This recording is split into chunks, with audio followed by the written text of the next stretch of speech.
Hello and welcome to my little bookish corner of the internet. My name is Harriet. Today I'm doing a very casual, cozy review of Dante's Inferno as I sit on the sofa. I just didn't really want to set up all of my filming stuff today, and I feel like this feels a little bit more personal, so let me know if you like this style of review. But anyway, let's talk about this book. So this is written in verse. It's a very, very old book, talking through one man's descent into the different layers of hell. Now Dante is essentially writing about himself, it seems, and he's being taken through the different layers of hell by a poet, which I think is very interesting and ties in very nicely with the fact that this is written in verse. Now, in terms of how easy it is to read, I actually don't think it's that difficult. This edition in particular does have a little section at the back which kind of recaps what happens in each canto, or each chapter, I suppose, each section of the poem.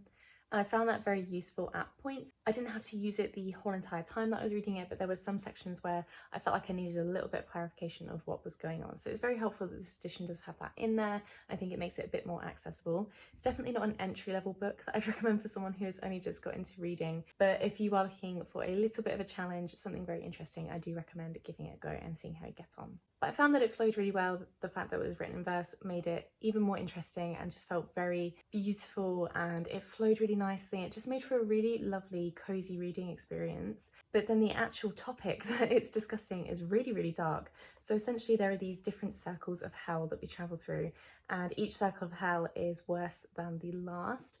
And it has different people in there, different sins that they have committed, and it's very interesting to read about this author's idea of what hell would be and what is classed as a sin. Might not be something that everyone agrees with, but I think it is very cool to read about and kind of educational to know what people in this time period were thinking. Now, what I got out of this book is that our main character is perhaps being tempted by sin.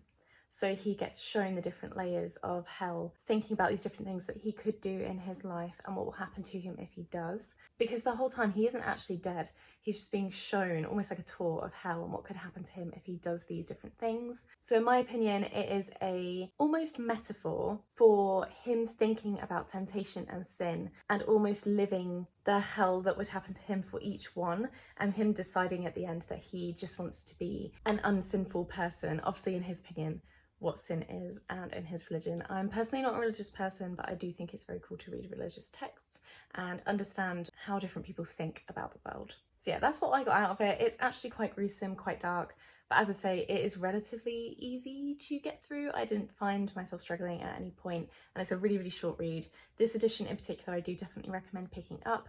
It feels like a very educational text and something that I'll be rereading in the future. I've already recommended it to Callum to read because I feel like he'll really enjoy it. So if you've been thinking about picking this up for Halloween, I definitely recommend doing so. It's actually a really gruesome book, very, very dark and very atmospheric. So it gave me everything that I wanted from it, and it ended up being a 5-star read for me. I can't give it anything other than that because it is just so beautifully written and so masterful, and I found it fantastic. Please do let me know down below if you read this one and what you thought to it. But that is everything from me today. Thank you so much for watching, and I'll see you in my next video.